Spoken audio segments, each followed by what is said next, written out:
अगर आपको हॉरर कहानियाँ पसंद है तो हमारे चैनल को सब्सक्राइब करके बेल आइकॉन ऑल नोटिफिकेशन पर सेट कर लीजिए। मेरा नाम ईशा है और मैं मुंबई में जॉब करती हूँ। ये बात उस रात की है जिस रात मैं अपने गांव जा रही थी। दरअसल वो शादी का सीज़न था और उन दिनों मेरी बड़ी बहन की शादी फिक्स हो गई थी।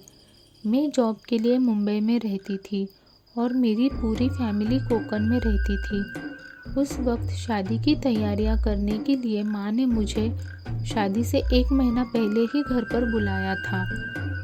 इसीलिए मैंने बॉस से कहकर 1 महीने की छुट्टी ले ली। सच कहूँ तो ट्रैवल से मुझे बचपन से ही दिक्कत होती है और ट्रेन की टिकट्स भी उस समय अवेलेबल नहीं थी। इसीलिए मुझे अपनी गाड़ी लेकर ही कोकण जाना था। उस दिन मैंने गाड़ी के जितने भी प्रॉब्लम्स थे वो ठीक करवाए, रास्ते में कोई दिक्कत ना हो इसीलिए, क्योंकि मुंबई से लेकर कोकण का सफ़र बहुत ही ज़्यादा लंबा था और ऊपर से मैं अकेली थी। उसके बाद मैं पूरी तैयारियां करके शाम को 7 बजे कोकण जाने के लिए निकल गई। फर्स्ट टाइम इतना लंबा सफ़र अकेले ही तय कर रही थी, क्योंकि इससे पहले ऐसी सिचुएशन मेरी लाइफ में कभी नहीं आई थी। मुझे गाड़ी चलाते चलाते 2 घंटे हो चुके थे और घर जाने की खुशी में मैंने सुबह से कुछ नहीं खाया था, इसीलिए मुझे बहुत ज़्यादा भूख लग रही थी। अब थोड़ी देर हो चुकी थी। मुझे रास्ते में एक रेस्टोरेंट दिखा और मैंने वहाँ पर खाना खाया और फिर से अपने सफ़र पर निकल गई। लगभग रात के 2 बज रहे थे और मैं रत्नागिरी पहुँच गई थी। काफ़ी समय से गाड़ी चलाने के कारण मुझे थोड़ी थकान सी लगने लगी थी, इसीलिए मैंने सेफ जगह अपनी गाड़ी पार्क की और 1 घंटा रेस्ट किया। रात के 3 बजने के बाद मैं वापस अपने सफ़र पर निकल गई, लेकिन उस वक्त मेरे साथ कुछ ऐसा हुआ कि मेरे लिए बहुत ही ज़्यादा शॉकिंग था। मैं एक जंगल के रास्ते से सफ़र कर रही थी, लेकिन वो रास्ता ख़त्म ही नहीं हो रहा था।